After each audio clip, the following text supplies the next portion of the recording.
Front end. All right, it's streaming. Oh, snaps. I gotta start my virtual cam. Yeah. All snaps. All Thanos snaps.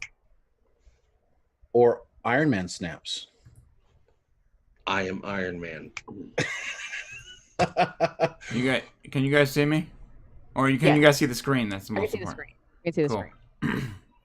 Countdown. Who put Supergirl in the thumbnail? You guys see me?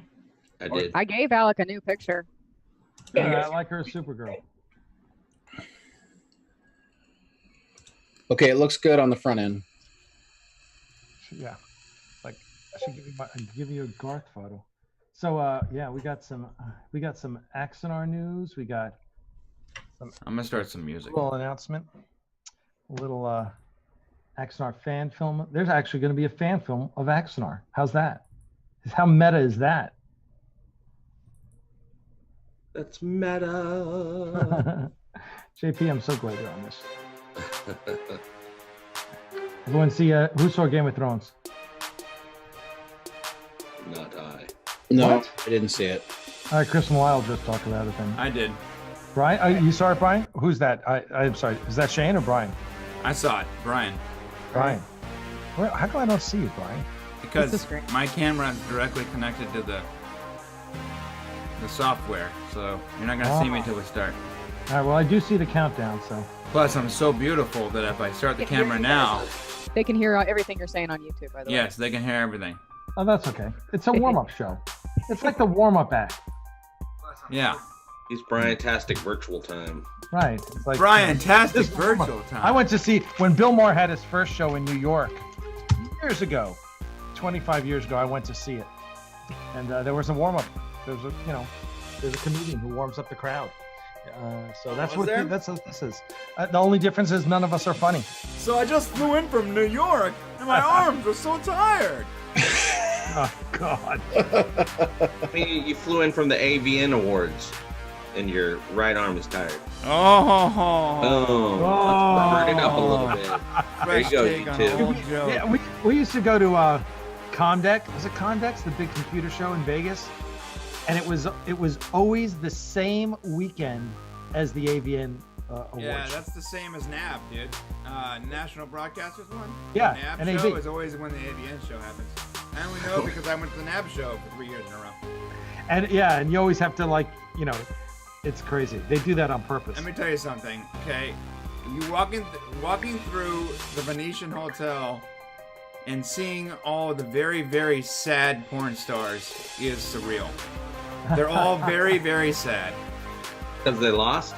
I don't know why, but they're at bars, they look sad and bummed out, and it's not what you'd expect from that industry. Yeah, well, I can tell you, a lot of people don't know this, and it's absolutely true.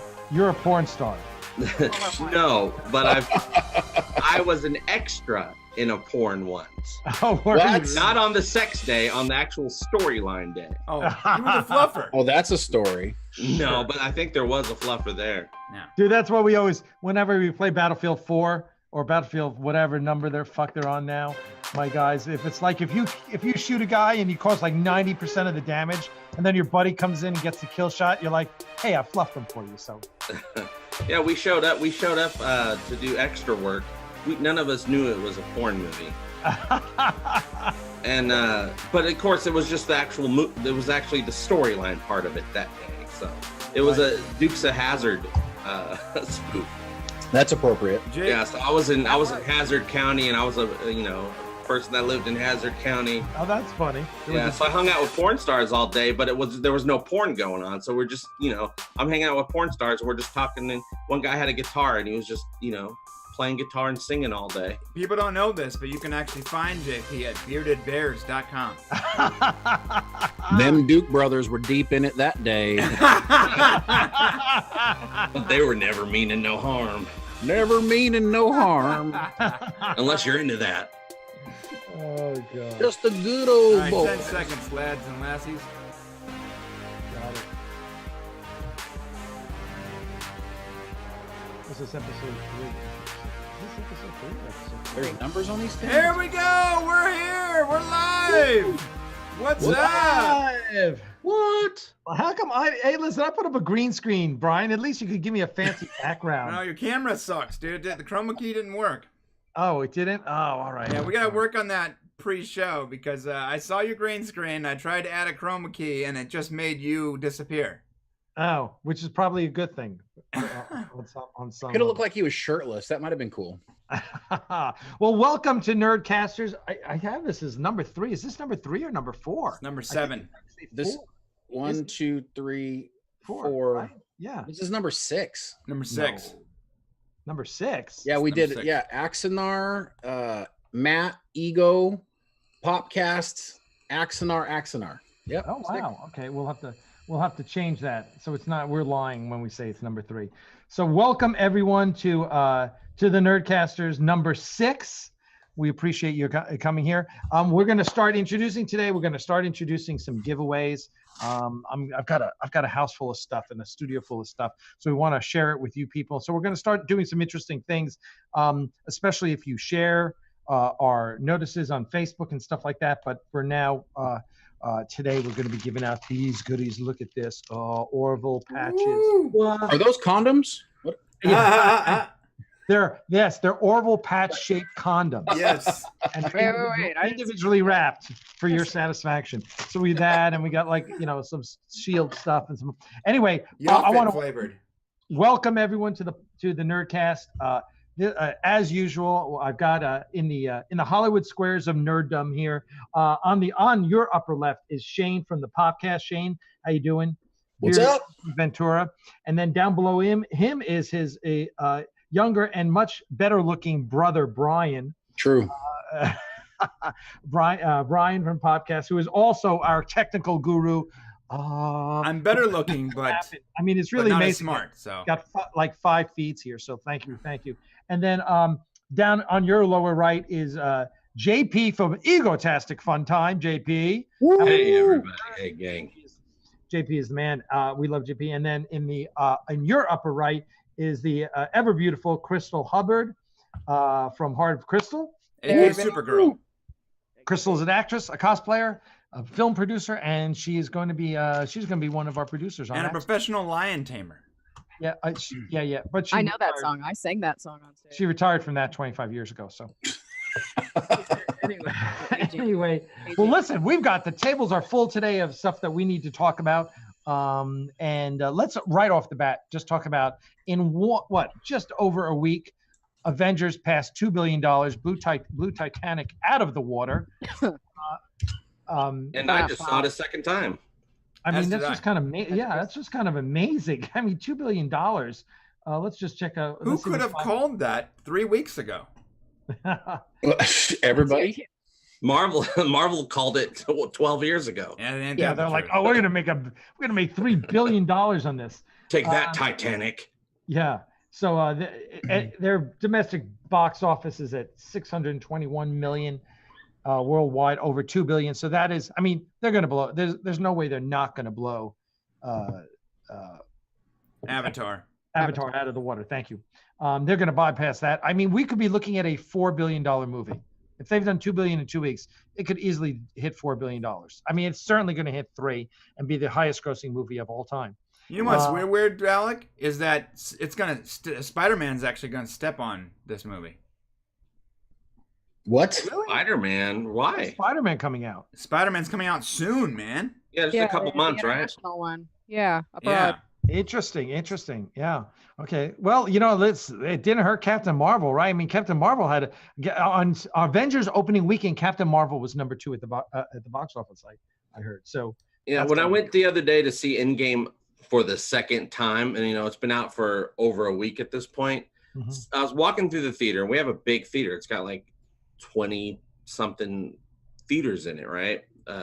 And I'm walking through as we went and saw the movie, and we get out, we're walking through past all the other theaters, and all of them said Endgame on them, out on above the little marquee above Yeah.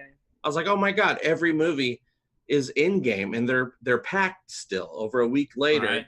And I went to the very, very far end. I'm like, let's just keep going. Let's see how far this yellow brick road goes.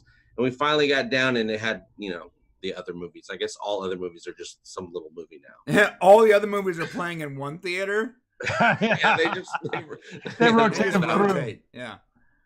Yeah, my son has seen the movie 5 times now, and I'm like, Oh my dude, I wish I had your time on my hands. I know. That's 15 hours. That's crazy. Okay, I would like to just watch the last act 5 times. The first 2 acts I can definitely avoid for a third watch. Right. I love the time travel stuff. I can keep going through that over and over again.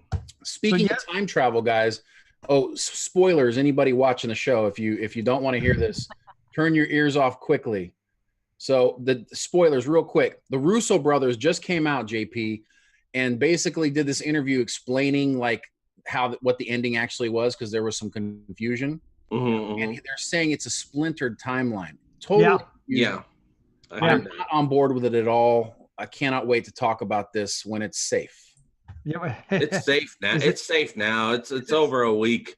Is it safe? Okay, here's our first giveaway. If you can tell me what movie made the line, "Is it safe?" famous, I am going to give you. We're going to start off. Well, let's start off with the Orville patches. All right. This is the first person writes in the comments. "Is it safe?" It's from what movie? What famous movie? Also a famous book. I'll even give you a hint. The book's by William Golding.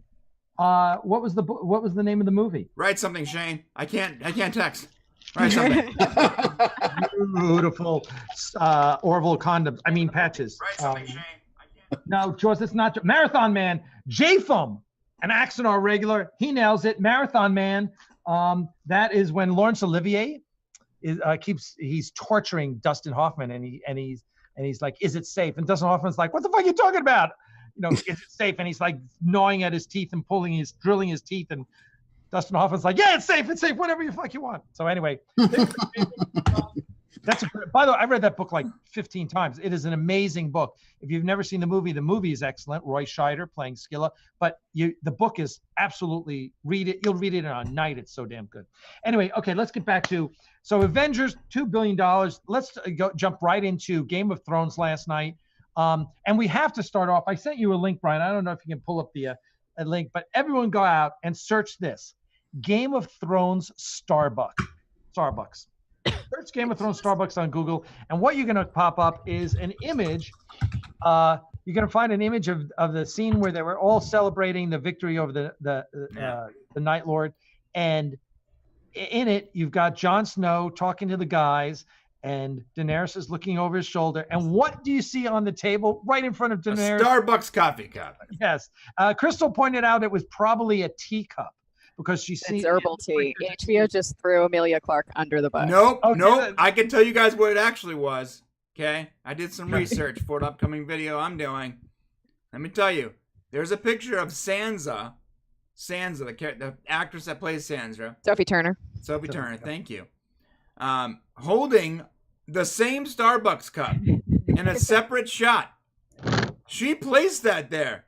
That's her evil way of becoming bitch. Those are F.U. to Daenerys. Yeah, right there. she's gonna become the queen. I'm not rooting for her to be queen of the 7 realms, because clearly that's some pretty meta undercutting. Yeah. Well, if you have an OLED screen, it was actually a McDonald's coffee mug. Was it? Oh, God. I heard Starbucks paid $500,000 for that placement. Just heads They up. got off easy. Well, now somebody from the Orville production, I think it might have been Brian Rogers, who's like he does the props and stuff. He shared something from Game of Thrones either today or yesterday. I think it was today. Peter Dinklage's character. Apparently, they're saying that his outfit looked like it was inspired by the Orville, because it looked like the command uniform had the blue with the black arms and a little badge up in the, in the corner. Oh, okay. So when Daenerys goes to Starbucks and they ask her what her name is, what does she say? Daenerys Stormborn of House Targaryen, the first of her name, Queen of the Andals, the first man, protector of the 7 kingdoms, the mother of dragons, the Khaleesi, the grove of the great grass sea, the unburnt, the breaker of chains, and they still spell her name wrong. And 2 ad shots. I would say that would be one of the few gigantic names that a barista at Starbucks would get right. Yeah, right. They just put Dan on there. That's Well, what do we think? What do we think of last night's episode? Crysstal, you're the resident Game of Thrones expert. Let's toss it to you. What was your take on last night's episode? It confirmed a few things that I kind of was afraid was going to happen. They're going to villainize Daenerys. They definitely started that. It's the Sansa Daenerys show here, and Cersei is just kind of like over there. That it was a lot. It was a lot to see finally. I mean, we could talk about Brienne and Jaime, and that was sad. We can talk about how we. That was sad. That was sad. I'm happy they hooked up, man. I'm happy they did, but poor Brienne got her heart broken just like that. Yeah, Tormund will be fine. She's the one all hurt now. Oh, yeah. No, now it's Tormund's chance to swoop in. Well, he already left, unfortunately. He's coming back. He's like, wait a minute, wait, she's free? I'm coming back. I'm coming back. The red woman's still here. The big woman's still here. I'm still here. Yeah. And then you have the confrontation between Daenerys and Jon in the bedchamber after the festivities, and people are going to take this one of two ways. They're going to decide that Daenerys has always been about the throne, and she's throwing down at Jon, and she's like, "Hey, you pick backing me up, or we're done." But honestly, from my point of view, she just gets it. She gets how this game is played. She understands what's coming. And she's like, if you tell anybody about this, it's not going to matter what you say. They're going to make a decision. I get people. I get how power is played, and we're going to be pitted against each other, and this is going to be the end of us. Well, doesn't it have to be about the throne? Because this is a Game of Thrones. Don't hate the player. And once you're in the Game of Thrones, that's it. Cersei's right. And it's also what led to Cersei's decision to go all in at the end. Once you play, you win or you die. That's it. So if Cersei wants to live, she's got to keep playing. She doesn't get to pull back. Controversial? Yeah. The last two episodes have been not great to me. Really? I have I not could see enjoyed some it. disappointments for people. Yeah, the first last week's episode, up until the last 5 minutes, was just confusing. I thought these people were way smarter than they appear to be. That entire fight, and then this episode, they got those ballistic arrows up there, and they're all just lined up. What did they think was going to happen? Of course, it's not going to go well for them. I mean, these characters, for all of these seasons, have been billed as smart and above, their pay grade, good at what they do. And the last two episodes, aside from the luck they had that Arya happened to be there, the last two episodes, they've just been made really poor decisions all around, every character except for Arya. It's confusing. For this one, and my disappointment with the last episode, not the last one, but the one from last week, had more to do with I really wanted to know more about the Night King. I really thought he would be more of a threat than something just wiped out like that. That was me. But again, I think the books are going to be different. We're just going to have to deal with this being different than how the books are going to play out. Can I ask you, Game of Thrones nerds, a really good question here? So, we're called GERDs, bro. GERDs. That's by the way, that's like a disease too. Like when you got GERD. Anyways. Yeah, I actually have that right now. I'm taking heartburn. I believe it. So listen, I want to know. So the cinematographers came out and basically blamed everybody else for the inability to see anything on television. It's like first time I've ever seen somebody actually blame the viewers for something. What do you guys think about that whole? No, BS. That was total BS, man. Yeah. You know what people are going to watch this on. Like, really, this is your response to so many people couldn't see it on their TV was, well, you just don't understand filming. I'm like, what do you mean we don't understand? Every other episode was fine. Every other show I'm watching on my TV is fine. Yeah. What TV should I own? They should said I go out and buy a new TV? Most people don't know how to set up their TV settings correctly. I'm like, oh, but yeah, it works for every other single show except for this one. Right. Wow. It's so special. Listen, one of the things you do in technology is you build for the lowest common denominator, right? Or at least the medium. Right. You're not built. You can't shoot the show and then go, we're only going to shoot it for people who have OLED TVs. Well, what's that? Like 3% of the population? I mean, there are people with tube TVs still watching this. Yeah, wait a minute though. For people with TVs. I have a 4K OLED 72-inch TV, and I couldn't see it either. So Ours is new. Ours should have worked just fine, Alec, honestly. And I was pissed off when they and ours is an OLED, but it was, it was we spent bucks on our TV, 65 inches. We still like, what? What just happened? So Game of Thrones is well known for killing off characters unexpectedly. I guess the last character they're going to kill off is the fan. Someone's there. Yeah. I don't know. We got like 3 hours of footage left, so we're gonna see what happens. We're gonna see what happens. And then, I mean, with this episode, there's a few things that should have been. I do want to say this. Every time somebody has underestimated Daenerys, it has come back to bite them in the every single time. She's been several times in worse places than she's in now. No dragons, no army, no nothing, and walked out of there with the entire Dothraki nation like a boss ass bitch. Yeah, but that's when George was writing the character. I was pretty close. I mean, he stepped back, season 4? Right. So now we're in completely un-George territory. Everything we see this season is Georgeless. George. Let's just say it's Georgeless. It's Georgeless. It's Martinless. Yeah, they never come back and go, which way do we go, George? Which way do we go? No, I mean, he even came out and said this season, like, well, I mean, I gave him, we talked to him about it, but I'm not really connected to it. I'm like, so this season is literally Georgeless. Yes. So George is getting angry. Subserting expectations aside, this is going to go differently than past seasons. Yes, I mean, they are absolutely in charge of this in every way. They're directing the final episode, so this is going to be a completely different. And now the business, the business of Game of Thrones is coming into play, right? Because they want to continue the Game of Thrones franchise past the George R.R. Martin version of it, which means that there's going to be characters and storylines and plot lines and things stretched out or contained or explained in order to set up their next Game of Thrones show that isn't connected to George R.R. Martin. Well, that's not including, I think, what did they pre-late? 4 pilots that they have started filming that are all basically prequels to this, so they are George's at that point. And then I mean, it's interesting. I'm curious how much of that is something George never thought of, or how much of it, just like a lot of other things, he just hasn't gotten around to writing.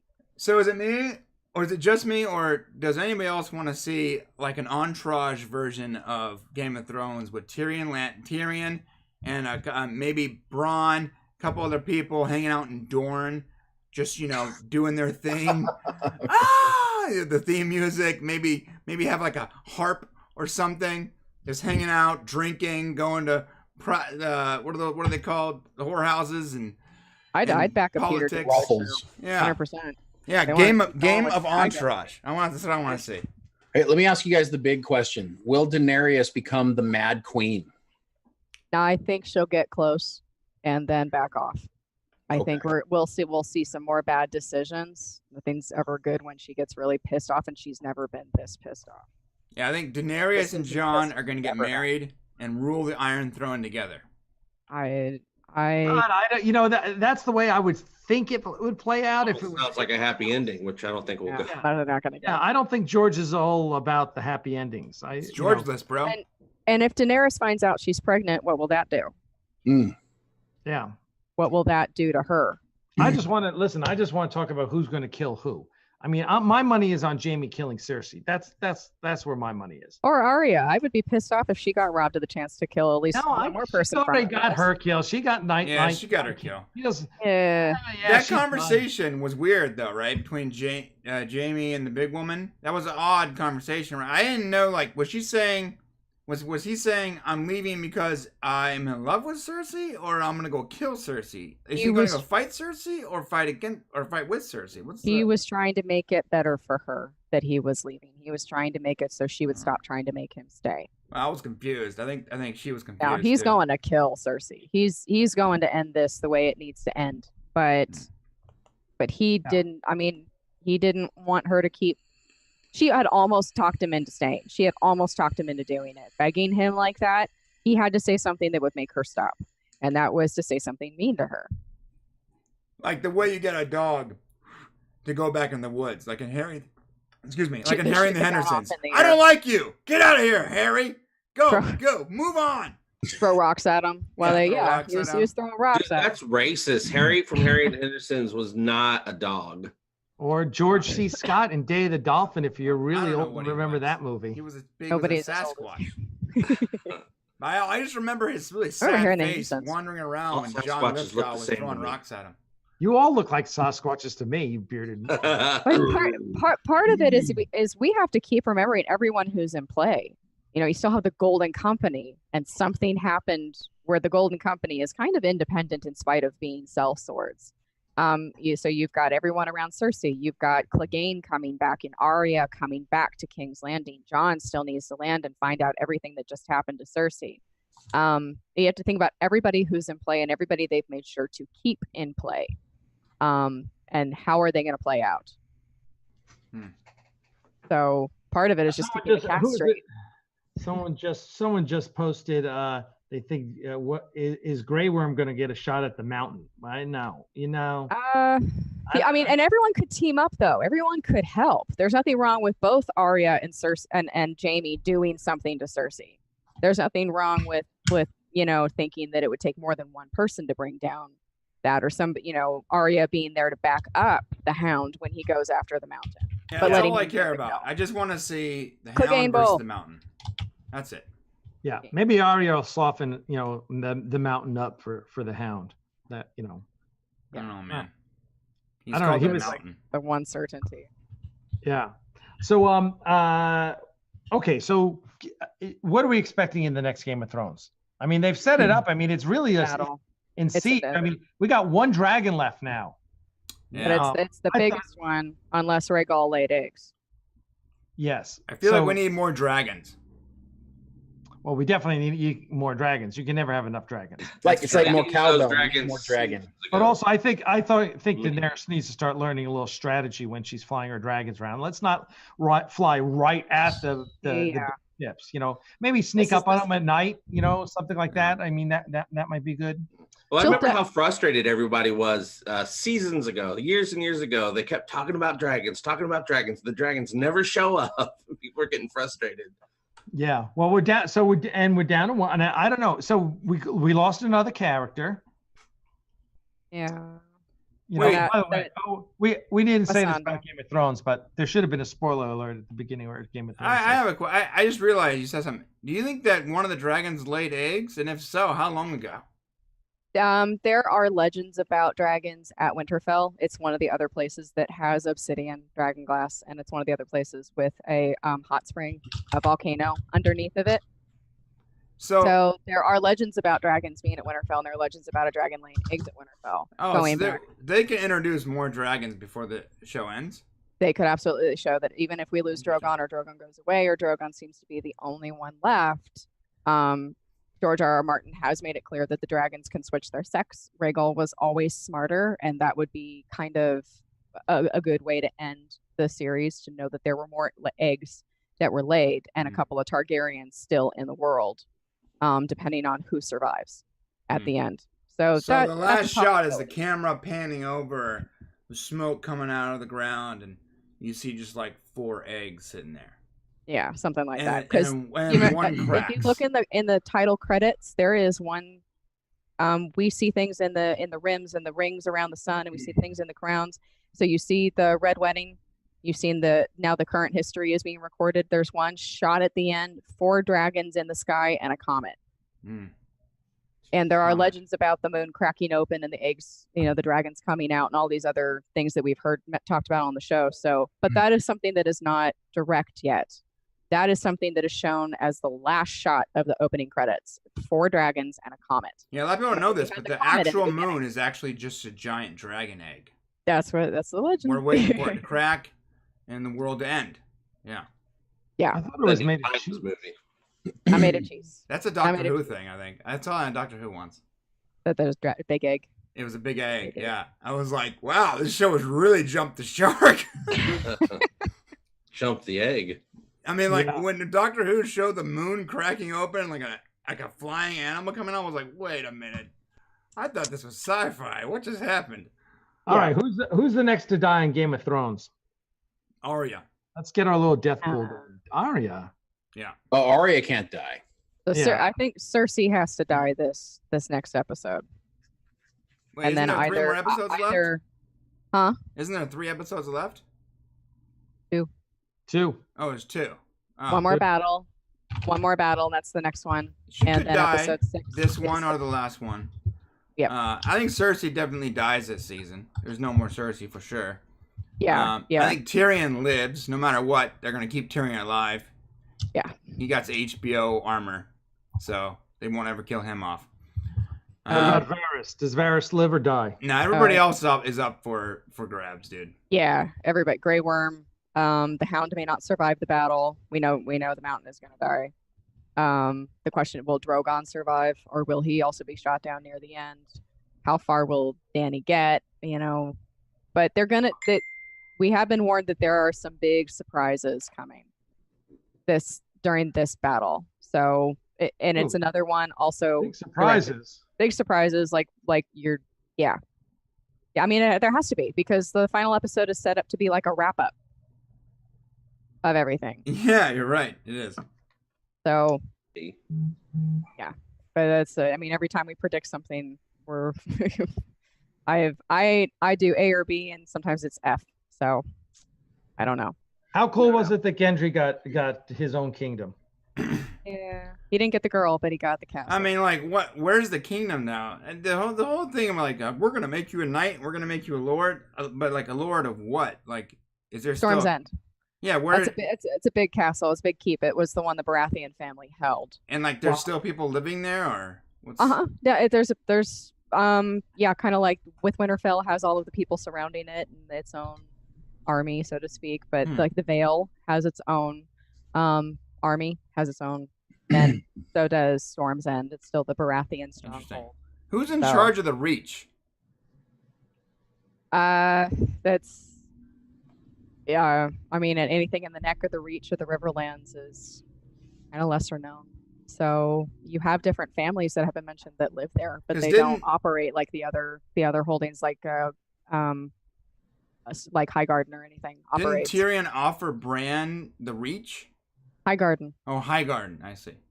Which was the other family that was, with Olenna, with Lady the Olenna. ones that all died. Dorne? Was Yeah. it Dorne? Yeah. Marjorie, her family.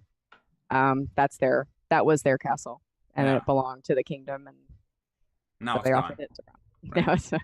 Yeah, that's the one they offered to Bronn. Gotcha. Yep. Okay. All right, good. All right, so enough of Game of Thrones, I guess. We'll all tune in next week when we find out who lived and who died. Everybody dies. A lot of people are going to die. A lot Who's of in your people are death gonna die. pool? It's I gonna got be Jon blood. Snow. What's that? I said, who's in your death pool for Game of Thrones? I have Jon my Snow. list down. Yeah, I have my work at the pool we have going at work downstairs. Yeah. Everybody but Tyrion dies. That's my prediction. Oh no. John will live. I'm John. really interested now that now that just wanted Love to is dead. I'm really interested to see how Grey Worm dies. You guys Grey don't know Worm- this. He's Tyrion's gonna gonna end up sacrifice king it. of the Iron Throne. It'll be Tyrion. He'll be sitting on that Iron Throne, and he's gonna be like, I didn't really want this. That's Could be. that's how it ends, man. Well, the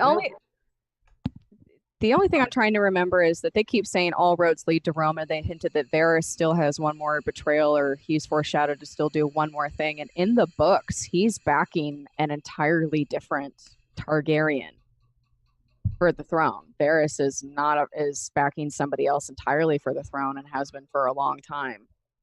So Varys is definitely going to play a big part in some other betrayal. That's the eunuch, right? Yeah.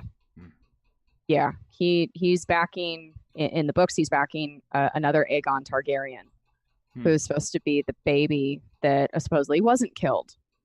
The other baby of Rhaegar Targaryen. Yeah, he'll probably just back John. That's the way they'll do it. He's definitely backing John now. So yeah. Yep, but that's my prediction, guys. Tyrion ends up on the throne. Everybody else dies. Am I the only one that thinks Daenerys wants the throne a little too much? Daenerys is your friend.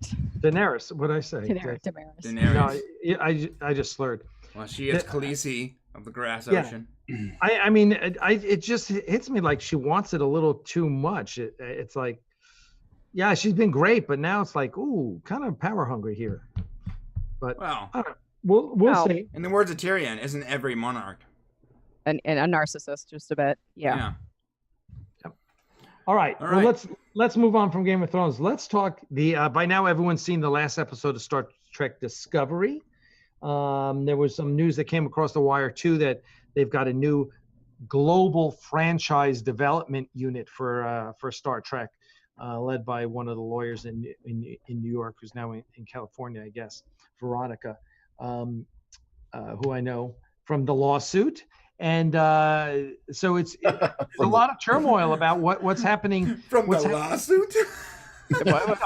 Awesome. A couple of companies sued me a couple of years ago. One of them was like CBS, I think. And so what do we think about? I mean, there's one is Discovery. Let's talk first about season 2 of Discovery now that's come to a close, and they've wrapped it up and try to fit it into canon. At the same time, we don't know where the hell Discovery is.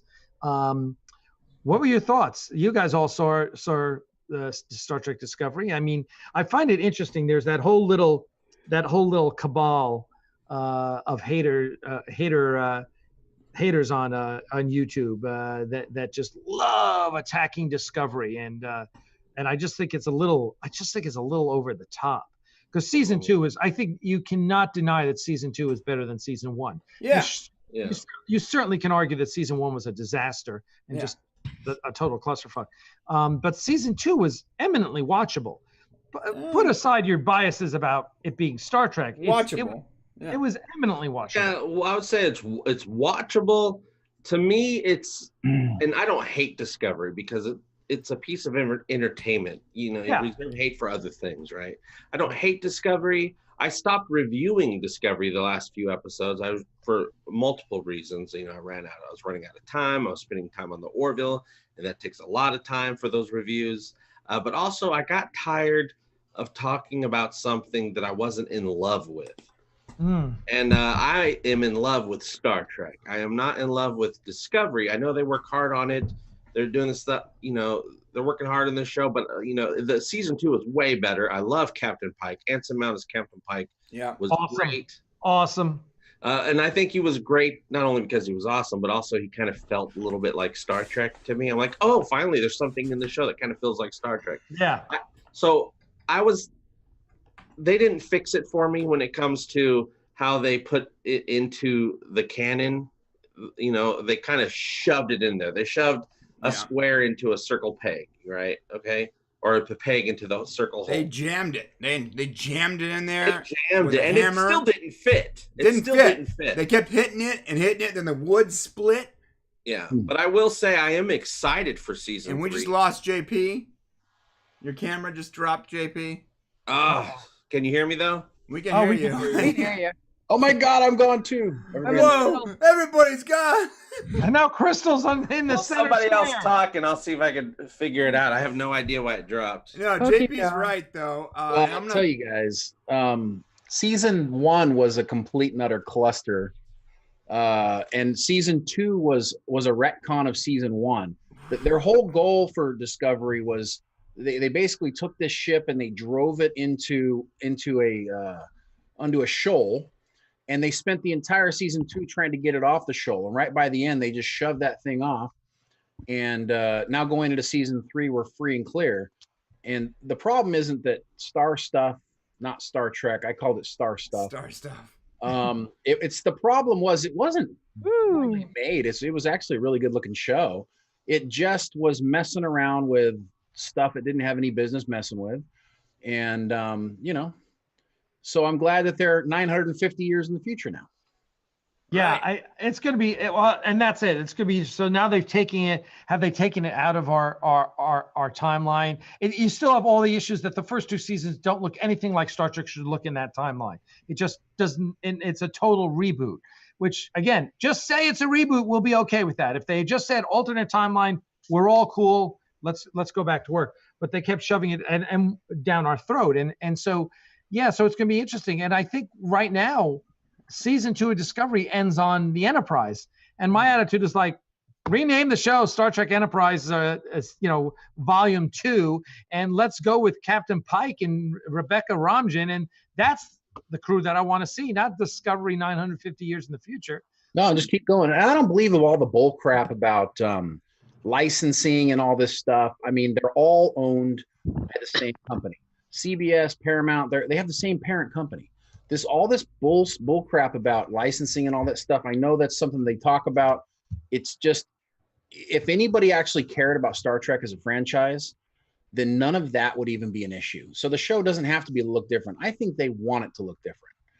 And yeah, I think they want it to look different too, because yeah, of course they do. They It's care not about about the franchise as far as it being a franchise and having the fandom and the money, but they didn't think ahead of time to say, hey, the franchise is a successful franchise because the Star Trek that people want is Star Trek. They didn't make Star Trek at all.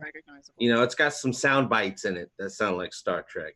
But to me, it's not Star Trek, but that doesn't mean I'm not rooting for it. right. I want it to get better. And I'm actually looking forward to Discovery Season 3, because now they're putting themselves in a whole different part of the timeline, supposedly 1,000 years in the future, where they can't hurt everything that they've hurt previously, which they did not fix. I'm sorry, they didn't fix it. No, they didn't fix anything. Agreeing not to talk about it again does not fix it.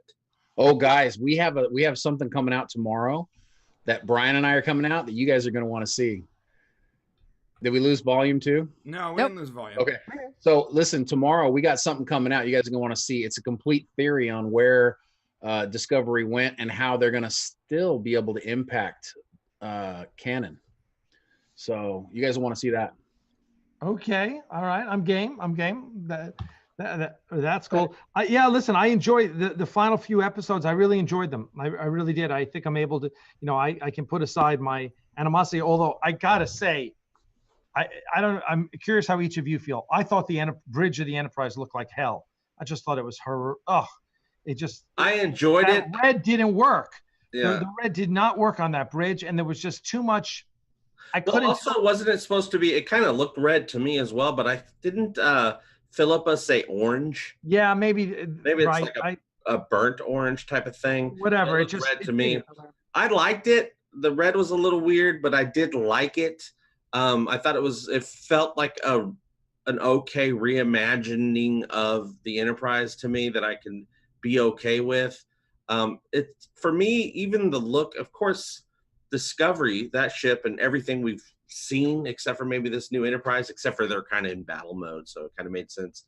Everything's way too dark. There's no lighting on any of these ships. Okay, so it doesn't feel like Star Trek to me, but if they were telling the right kind of stories on that Enterprise, I think it would totally work if they decided to do a show with it.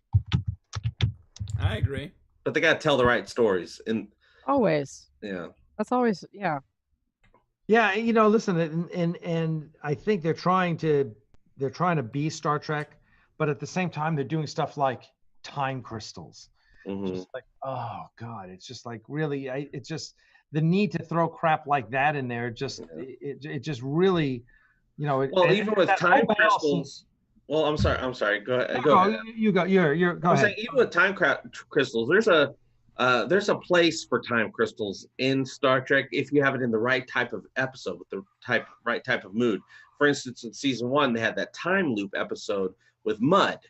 Now that's the place for something a little bit silly sounding like a time crystal, even though time crystals are a real, thing in science kind of, or a real theorized thing. My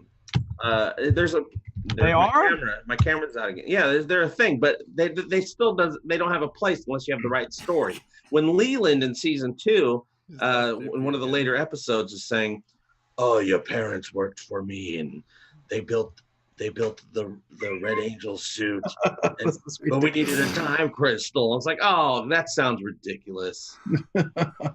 Not sure what's up with my camera. I'm not worried about your camera. I'm worried about Brian's. It's like Hollywood Squares on meth. It's back. And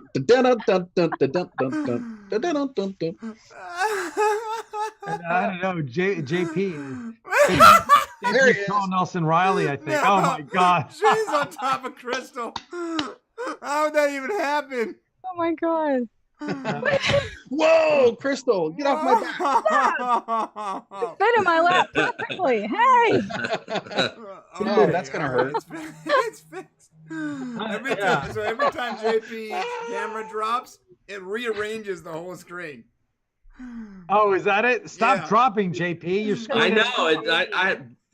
This It last happens. one, it put Shane on top of Crysstal, and because Shane uses a green screen, you can clearly see both of them in the same frame.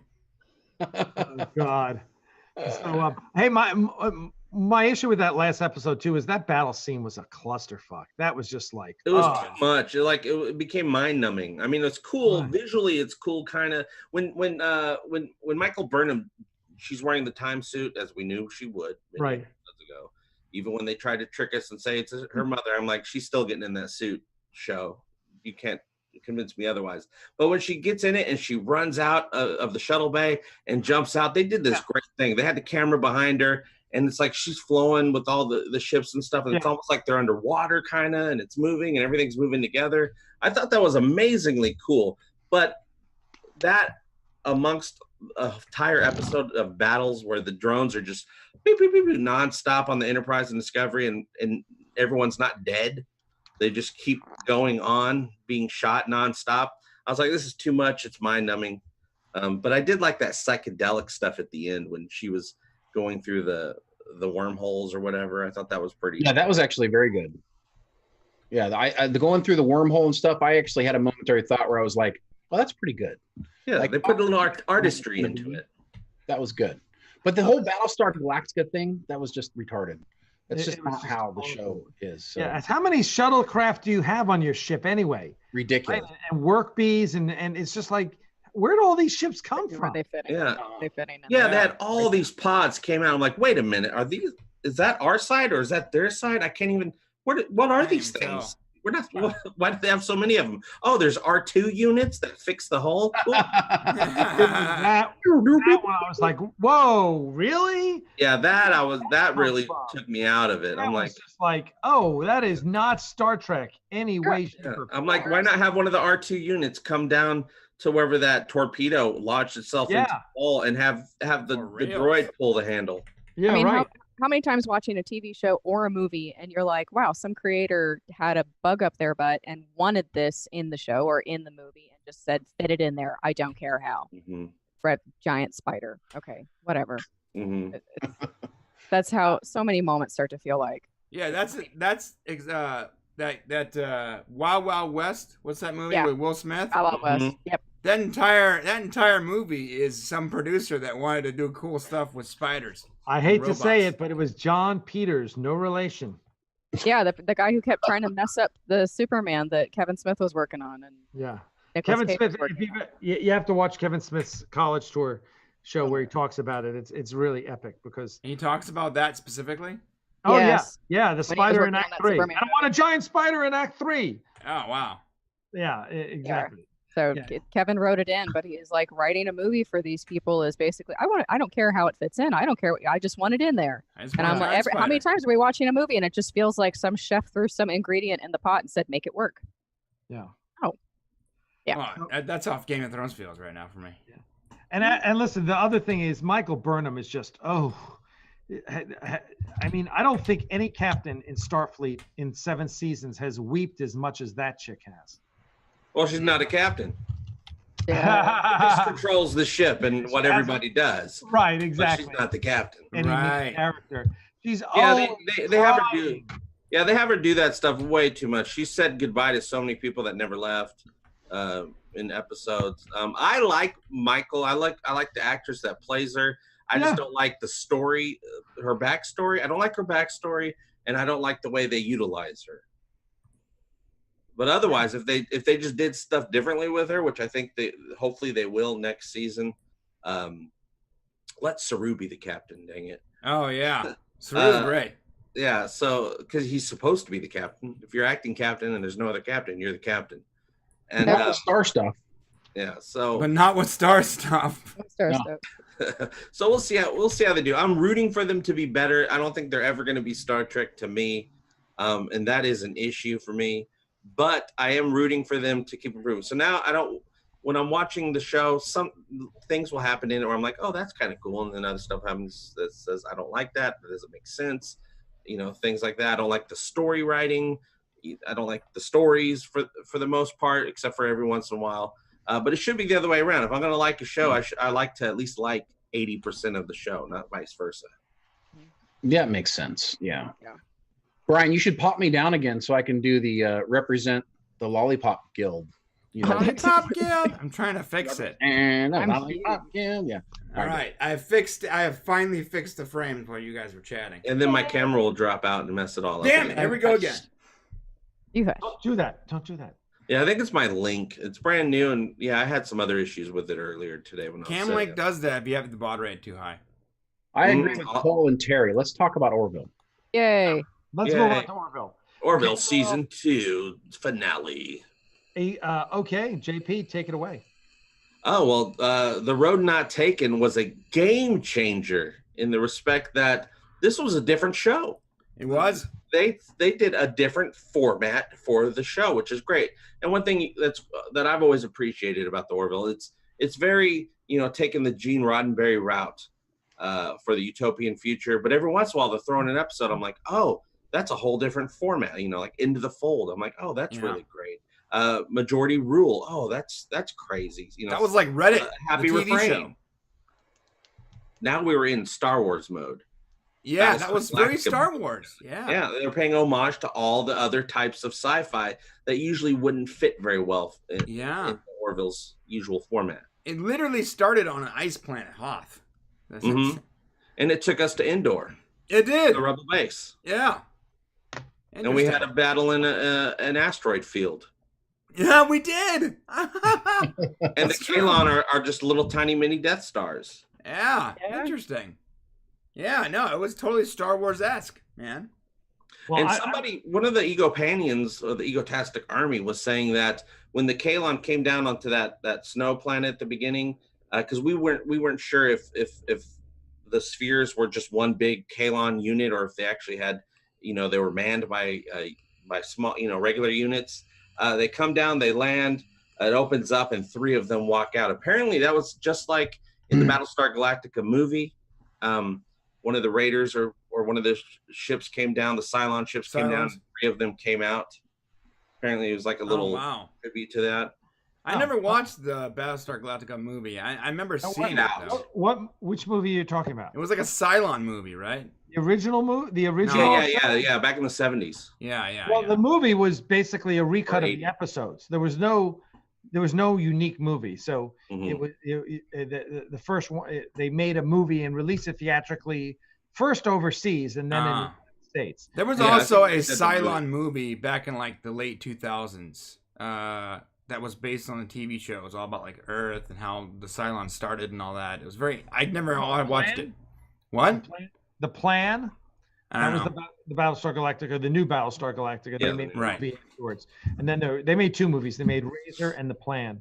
Those were the Razor was great. That had what's her name in it as the other captain from that other ship. Yeah, Michelle Forbes. Yeah. Played Kane. Yeah. Razor was awesome. She was great. Kane was awesome. She was absolutely crazy, but she was an ass kicker. So that was good. Well, I have to admit, Crysstal and I have not seen the last episode of Orville. Shame. Stream's over. I'm leaving. We start tomorrow, and that was which of course ended on Kelly going, "No, I don't want to see you again." So we will have to catch up on the last episode of Orville. But let's look at 2 seasons of Discovery versus 2 seasons of Orville. I think I'm not sure that Orville season 2 was significantly better than season 1. You certainly can make that case, and I probably agree with it. But I think it was different than season 1. Whereas Star Trek Discovery was just way better in season 2 than the disaster that was season 1. I think Orville just took a little shift in tone. JP, what do you think about that? Yeah, they what they did was in season 1, it was, you know, their first season. They were still figuring it out, especially the first half of the season. They're trying to figure out the drama versus the comedy, and then they kind of figure it out a little bit better in episode 8, and then from there on you'll have some very serious situations, and then the comedy was more organic, and then you'll get a little bit of a funnier episode, just like they used to do in Star Trek. All of a sudden you have just one episode that's a little bit funnier. The Derulio piece of the action, the Derulio episode was the funny one. Just like you'd have Data's Day, which is a little bit of a funnier episode. And then in season 2, they really concentrated, and I think it really paid off well, especially in the finale, especially in Identity, the big battle for Earth and all that. They did character building. In the first half, they did character building in season 2, where, wow, you are really getting invested in these characters. Every character was getting their own storyline that was just about them, not necessarily a huge adventure, a personal story. And then you get to Identity, when there's a big betrayal, huge battle for Earth at Earth's front door. You are just caring that much more about the stakes. And then that's carried through the second half of the season, which was more world building. We see how the planetary union works, how they vote on stuff, how they get stuff done, the diplomacy of it. And then, but it all pays off for the end, because when you get to the finale, you really care about what's going on in this world. You do, so I think it really paid off well. Yeah, I definitely agree. Season 2 obviously they turned down the humor in season 2, and I really appreciated that. It was still funny. We still get the tone, but it just wasn't so over the top as season 1 was. It wasn't as over top, but I would argue that the humor was better. That moment with Isaac wearing the white beater and the tidy whities, that was a laugh out loud moment for me. Yeah, and believable because of the situation. He's a robot who's now found himself in a relationship as an experiment. He wants the experiment to be over, so he tries to figure out a way to do it. So it's incredibly ridiculous, but it works. Right. And it's believable. That was on par. That was on par with the season 1 punchline when he doesn't understand practical jokes and he cuts Gordon's leg off. Mm-hmm. That was another moment where I could not stop laughing. Yeah. And Bortus and the Cove of Pleasure. I'm sorry. I mean that's a believable joke. Gross sex lagoon. The sex lagoon. That lands, bro. Yeah, let us begin the sexual event. Let us begin. It's so fun. It's comedy that makes sense from like a logical point of view with those particular characters. And I love Bortus smoking on the bridge. Great humor. Less ridiculous, more believable, and therefore in a longer setup, but more funny. Yeah, they're able to. They figured out how to take ridiculous situations and make them believably funny. The smoking thing, if it was humans, they wouldn't become instantly addicted to nicotine, but because it's an alien race with a different physiology, a different biology, the fact that it happens, they get instantly addicted to nicotine was hilarious. So now they become, like the worst anti-smoking ads, or where they're like drugs. Now they're able to show that on screen and have it be, an endearing thing. JP, when Bortus caught Clyden in the airlock smoking, that was like so reminiscent for me because I used to smoke a pack a day. Mm-hmm. My wife would catch me out in the back, huddled next to the wall smoking. It was the same concept. Like that's something that happens in real life when your spouse catches you smoking when you said you quit 2 weeks ago. Yeah. But then what was hilarious about that, then they have this big fight in their quarters and he's, we're supposed to do this together. And then Clyden finds out that he has cigarettes hidden all over. And they're everywhere. All right. They're everywhere.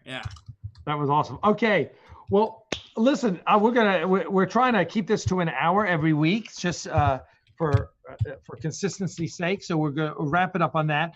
We do want to give out. We're going to give out here this Star Trek script. This is the script to an original Star Trek script, Descent Part 2. That's the one with the really fracked up looking Borg spaceship. I don't know what the hell happened there, but this is the first draft, and I don't even know where I got this. May be one of the ones from the Heritage auction, but where am I? There we go. So we're going to give this. This is how you win it.